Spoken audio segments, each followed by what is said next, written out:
Mga kasirin, hanggang saan mo kayang ipaglaban ang grado mo? Isang estudyante ang handang gawin ang lahat, kahit ang katawan niya ang maging kapalit. Isang desisyong hindi na niya mababawi. Isang gabing babago sa kanya habang buhay. Handa ka na bang marinig ang kwento niya? DJ Serene, alam mo yung pakiramdam nagigil ka na sa takot? Yung alam mong isang pagkakamali lang, bagsak ka na at masisira lahat ng pinaghirapan mo? Sa isang gabi ng lihim na kasunduan, tinaya ko ang sarili kong katawan. Kapalit ng isang grado na magtatakda ng aking kinabukasan. Makasalanan ba ako? O biktima lang ng isang sistemang hindi patas? Hindi ko alam kung kailan nagsimulang magbago ang lahat. Noong una, puno ako ng pangarap. Akala ko, sipag at tiyaga lang ang kailangan para magtagumpay. Pero hindi pala ganun kadali. Isang bagsak, sumunod ang isa pa. Hanggang sa unti-unti, parang kinakain na ako ng takot. Sa isang mundo kung saan, ang grado ang batayan ng halaga mo. Ano ang kaya mong gawin para lang hindi matawag na isang pagkabigo? Gabi iyon. Malakas ang ulan. Nanginginig ang mga kamay ko nang hawakan ang doorknob ng opisina ni Professor Mercado. Alam kong mali ito, pero wala na akong ibang natitirang pagpipilian. Lahat gagawin mo? Tanong niya, malamig at walang emosyon. Napakagat ako sa labi. Kahit kinu-question ko ang sarili ko, narinig ko ang sarili kong bulong. Oh, sir. Lahat. At doon nagsimula ang isang gabi na hinding-hindi ko malilimutan. Isang gabing nagbago ng buhay ko magpakailanman. Malakas ang ulan nang magdesisyon akong pumasok sa opisina ni Professor Mercado. Matagal ko nang iniiwasan ang moment na ito, mga linggo o baka nga buwan. Pero wala nang atrasan. Ang grado ko, pababa ng pababa. At alam kong kailangan ko nang gumawa ng hakbang. Isang tingin lang sa cellphone ko at nakita ko agad ang mga numero ng markang hindi ko kayang tanggapin. Malinaw na, isa na naman akong kabiguan sa mata ng pamilya ko at parang nawawala na ang lahat ng pag-asa. Pero si Professor Mercado, iba siya. Hindi siya tulad ng ibang guro na mahigpit at palaging sunod sa mga patakaran. May mga usap-usapan na kung gusto mong makakuha ng magandang grado, may mga paraan para magtagumpay. At marami sa mga nakaraang estudyante niya ang nagsasabi na may paborito siya. Hindi ko alam kung totoo, pero sa pagkakataong ito, parang wala na akong choice. Ang kailangan ko na lang gawin ay magdesisyon. Tumunog ang pintuan ng magtangkang mag-knock. Nandyan na ako. Ang puso ko'y mabilis na tumibok sa kaba. Pero wala nang atrasan. Ang natira na lang sa akin ay pag-asa. Pag-asa na sana ay matulungan. Ako, pumasok ka, wika niya nang binuksan ng pintuan. Ang tinig ni Professor Mercado, matining at medyo malalim, na para bang matagal na niyang nararamdaman ang nararamdaman ko. Isang iglap lang, ako'y nakapasok na sa opisina niya. Upo! Anya habang tinuturo ang upuan sa harap ng kanyang mesa. Hindi ako tumanggi.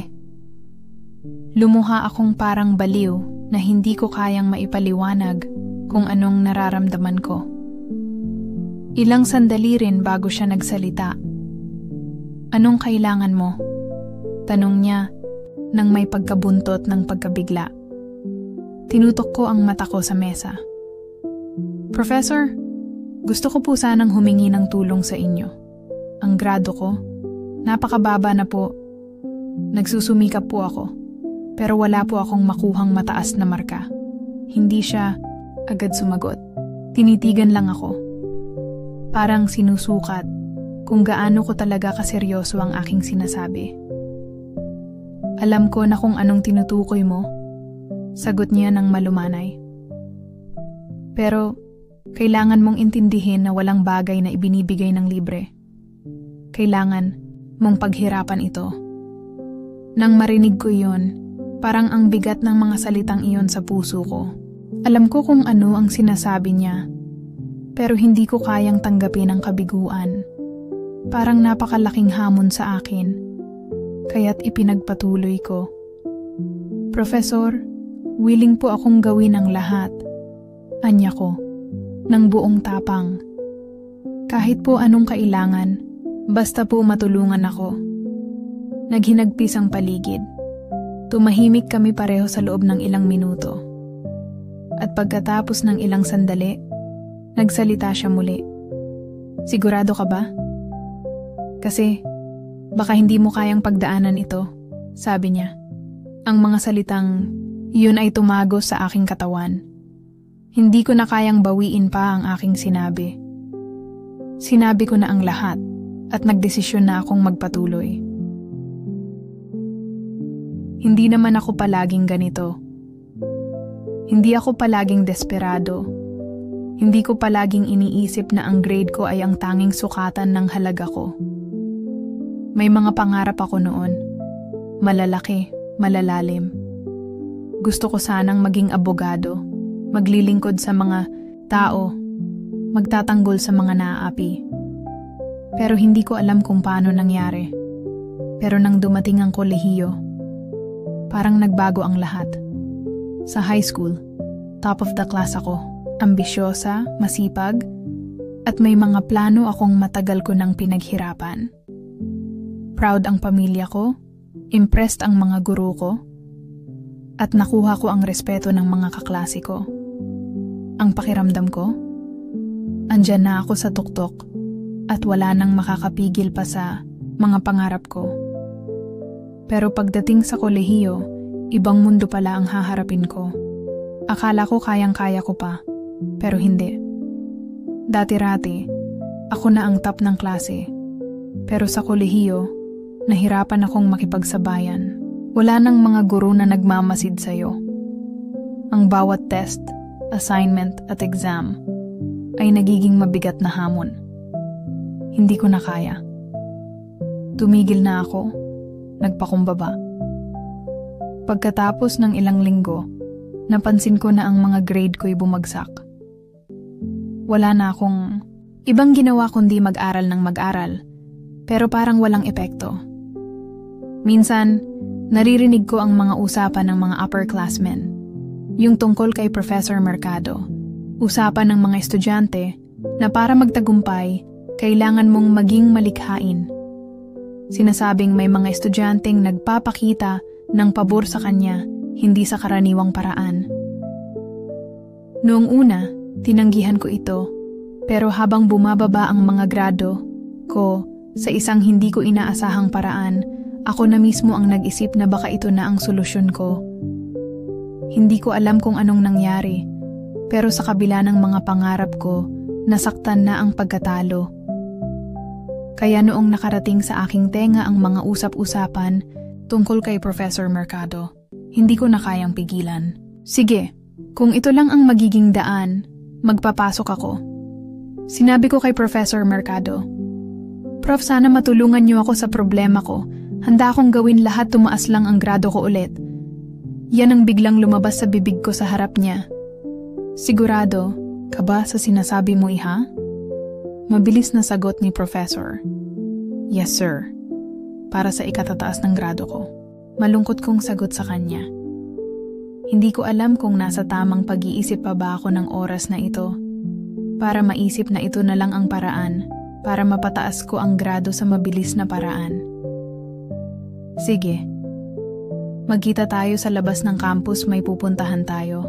Sabi niya at sabay tingin sa buong katawan ko. Nagkita kami sa labas ng campus ni Professor Mercado. Sumakay kami ng taxi at dumiretso kami sa hotel sa Maynila. Prof, sure ba na dito tayo pupunta sa hotel? Nanginginig na tanong ko. Oh, diba? Sabi mo lahat gagawin mo para matulungan kita sa grado mo? Sagot niya. Tama, Prof. Pero nanginginig na sagot ko, ilang saglit lang, ay tuluyan na kami pumasok sa loob ng kwarto ng hotel. Masakit sa loob ko, etong gagawin ko.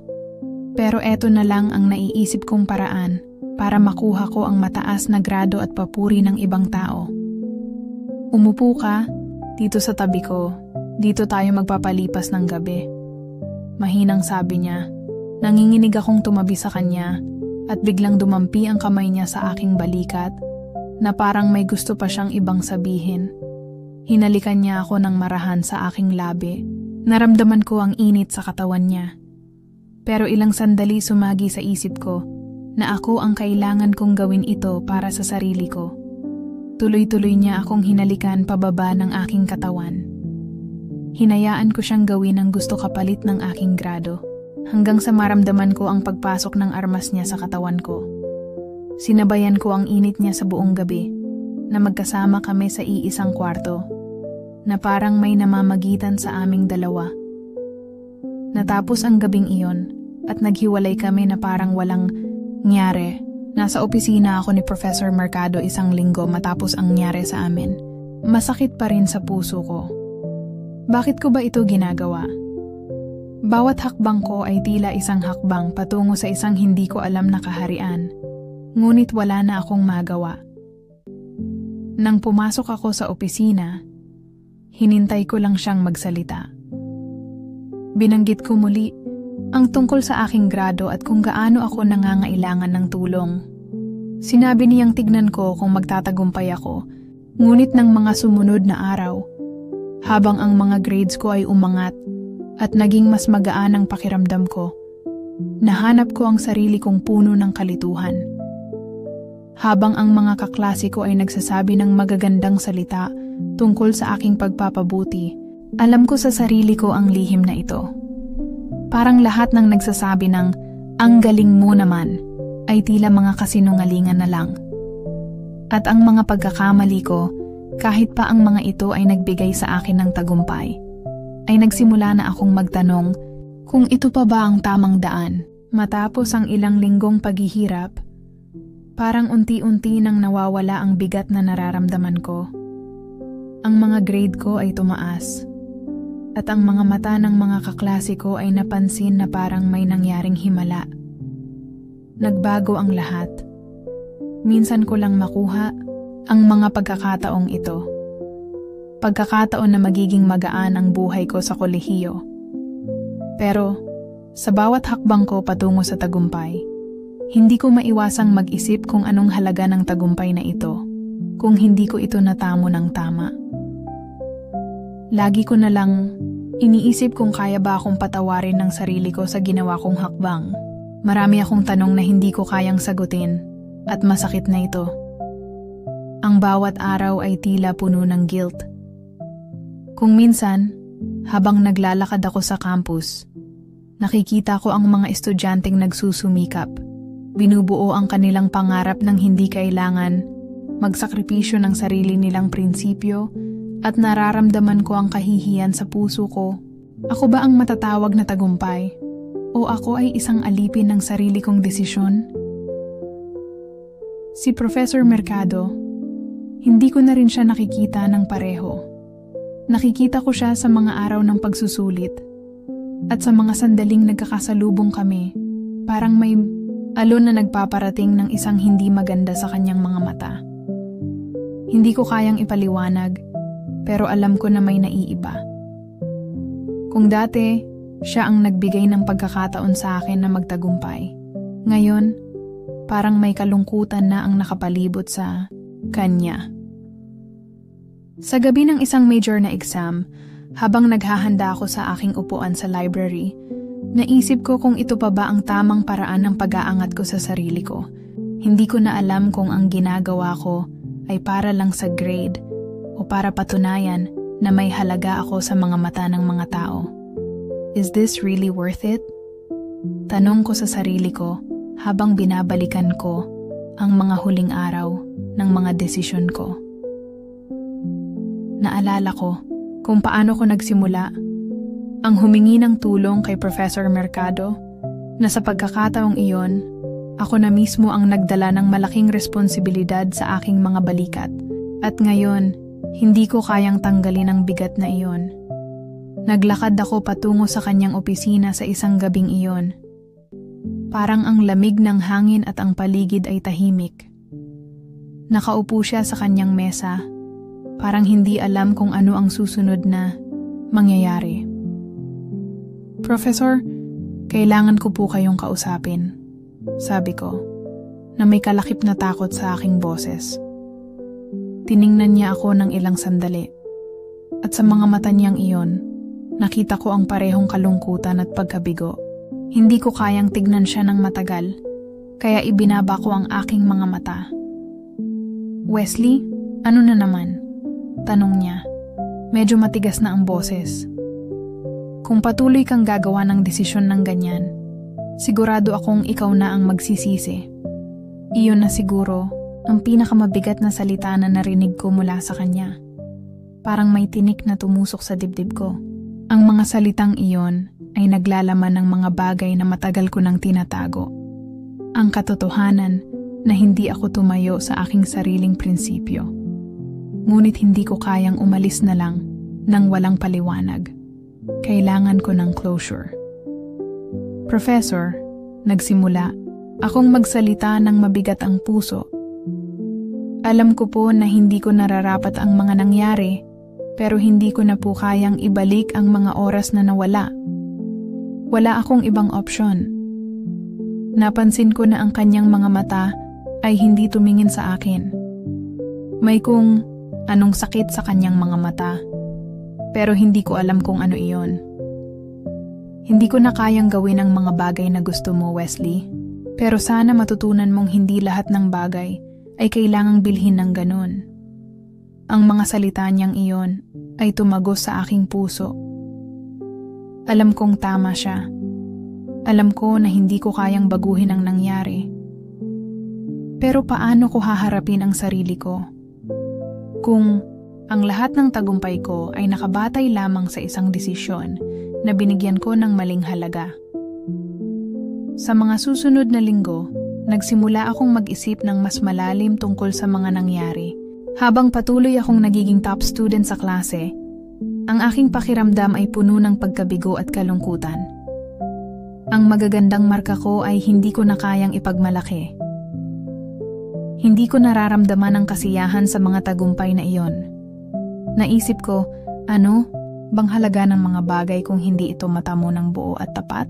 Kung ang mga pangarap ko ay nakatayo lang sa mga desisyon na hindi ko pinaghirapan o pinili ng tama, ang tagumpay na ito ay para bang isang ilusyon lamang. May mga gabing hindi ko kayang matulog at ang mga tanong ay patuloy na umiikot sa aking isipan. Ano ang nangyari sa mga pangarap ko? Ano ang nangyari sa aking mga prinsipyo? Masaya ka ba, Wesley? Tanong ko sa sarili ko habang tinitingnan ang sarili ko sa salamin. Hindi ko kayang sagutin ang tanong na yon. Sa huli, natutunan ko na ang mga desisyon na ginawa ko ay may mga pangarap. Pero ang mga pangarap na iyon ay malupit. Hindi lahat ng magagandang bagay ay matamis. Hindi lahat ng tagumpay ay tunay kung hindi mo naman natamo ng hindi ko na kayang itago ang sakit na nararamdaman ko. Sa tuwing tataas ang grado ko, naaalala ko si Professor Mercado at ang mga salitang iniwan niya sa akin. Tinutukso ko ang sarili ko. Bakit ba ako nagpadala sa mga maling desisyon? Pero hindi ko na kayang balikan pa ang mga araw na iyon. Walang makakapagbalik ng oras. Gusto ko na lang matutunan kung paano magpatuloy. Habang nakatambay ako sa isang coffee shop sa tabi ng school, nakatingin ako sa mga kaklase kong hindi ko kayang lapitan. Sila yung mga estudyanteng hindi kailangan magsakripisyo para lang makamit ang kanilang mga pangarap. Sila yung mga may lakas ng loob na magsalita at lumaban, hindi katulad ko na tanging ang mga marka lang ang naging sukatan ng halaga ko. Parang mas magaan ang buhay nila, sabi ko sa sarili ko, habang nakatingin sa mga kabataang masigasig at puno ng pag-asa. Bumangon ako mula sa aking upuan at naglakad patungo sa kabilang kanto. Gusto ko sanang humingi ng tulong sa mga kaibigan ko, pero natatakot akong mapag-usapan. Hindi ko kayang ipaliwanag sa kanila ang nararamdaman ko. Marami akong kasalanan na hindi ko kayang tanggapin at natatakot akong maging topic ng mga usapan. Ang iniisip ko lang, may pagkakataon pa ba akong itama ang mga pagkakamali ko? O baka kailangan ko na lang talikuran ito at magpatuloy? Nang maglakad, ako sa kalsada, napansin ko ang mga posters ng iba't ibang outreach programs at volunteer works na pinapalaganap ng mga estudyante. Isang maliliit na kabataan ang nag-iikot ng mga flyers tungkol sa isang programa para sa mga batang walang sapat na edukasyon. Napansin ko na may mga larawan silang nakapaskil sa board. Mga estudyante na tumutulong sa iba, tumutulong na hindi, naghihintay ng kapalit. Kung bakit hindi ko naisip ito noon, hindi ko na alam. Siguro ay dahil nakapokus ako sa sarili kong pangarap na hindi ko na kayang abutin ng tamang paraan. Marahil, ito na ang pagkakataon na baguhin ko ang sarili ko. Lumapit ako sa isang volunteer na nakatayo sa tabi ng board. "Pwede po bang magtanong?" Tanong ko. Medyo nahihiya pa sa aking sarili. Gusto ko sanang maging parte ng inyong outreach program. Ngumiti siya sa akin at para bang may liwanag sa kanyang mga mata. "Sige, tutulungan kita. Walang masama sa pagtulong sa iba. Dito, makikita mo kung ano talaga ang halaga ng pagsasakripisyo at pagtulong ng hindi naghihintay ng kapalit." Sa gabing iyon, nagpa siya akong makilahok sa programang iyon. Hindi ko na kayang itaguyod ang mga pangarap ko ng mag-isa. Kailangan ko ng pagbabago. Kailangan ko ng pagkakataon na magpatawad, hindi lang ang iba kundi ang sarili ko. Paglipas ng mga linggo, natutunan kong magtrabaho kasama ang mga bata na walang sapat na edukasyon. Hindi ko inaasahan na makikita ko ang halaga ng mga simpleng bagay. Mga bagay na sa tingin ko ay hindi ko kayang matutunan. Kailangan kong matutunan ng kahalagahan ng pagtulong at pagkakaroon ng malasakit. Habang ang iba sa mga volunteer ay abala sa pagtulong sa mga bata, ako'y tahimik lang na nagmamasid at nagpapasya kung paano ko mapapalitan ang mga maling hakbang ko sa buhay. Isang araw, pagkatapos ng session sa mga bata, nilapitan ako ng isang volunteer na matagal ko nang napansin, si Aling Carmen, isang matandang guro na ngayon nagre-retiro na. "Wesley," sabi niya habang tinitingnan ang mga bata na nag-aaral, "alam mo ba na ang pinakamagandang bagay sa buhay ay hindi ang mga marka o ang mga diploma?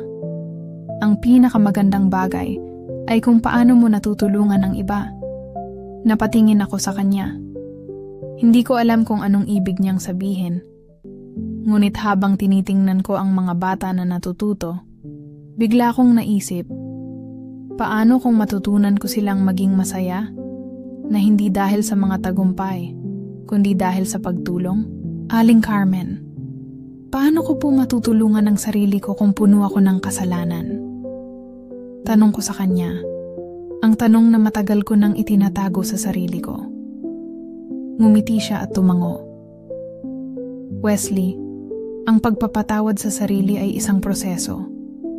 Hindi mo yun makakamtan ng isang iglap lang. Ang mahalaga ay magsimula ka. Magsimula kang tanggapin na ang iyong mga pagkakamali ay bahagi ng iyong pagkatuto." Sa mga araw na sumunod, naging masaya akong tumulong. Ang mga bata ay tawa ng tawa. Hindi ko alam kung paano nila natutunan ang mga bagay na hindi ko rin natutunan noong una.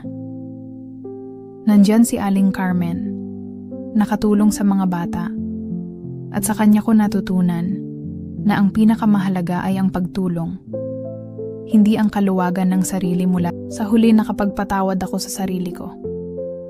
Hindi ito naging madali, at alam ko na ang mga pagkakamali ko ay may kasamang mga aral na mahirap tanggapin. Pero natutunan kong hindi ko kailangan ng magandang marka para maging matagumpay.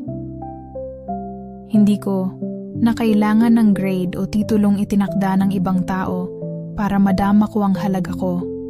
Ang halaga ay nahanap ko sa pagtulong sa mga bata, sa pagiging bahagi ng isang layunin na hindi nakasalalay sa sarili kong ambisyon. Ang pinakamahalaga ngayon ay ang magpatuloy sa buhay ng tapat at ito na ang magiging bagong panimula ko. Habang ako'y naglalakad sa kalsada patungo sa universidad, nakangiti ako. Hindi ko na kailangan magtago ng mga kasinungalingan at hindi ko na kailangan ipagtanggol ang mga desisyon ko. Natutunan ko na ang pinakamahalaga ay ang pagmamahal at respeto na makakamtan mo mula sa sarili mo at sa mga taong natulungan mo, and sa wakas, natutunan ko na ang tunay na tagumpay ay hindi makikita sa mga marka o mga premyo, kundi sa mga buhay na naapektuhan mo ng mabuti.